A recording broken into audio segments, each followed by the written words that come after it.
everybody, just a quick video showing you how to clean up your startup in Linux Mint if you want it to start faster. This would also work for any other version of Linux most likely. I just want you to hit your menu button in here, type in the word start and click startup applications.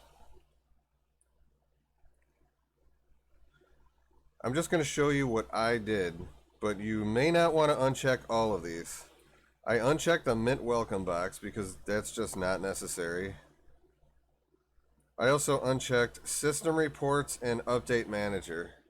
These are things you can just address on your own anyways, and you don't really need to access them all the time, so why have them start every time you start your machine? That's just stupid.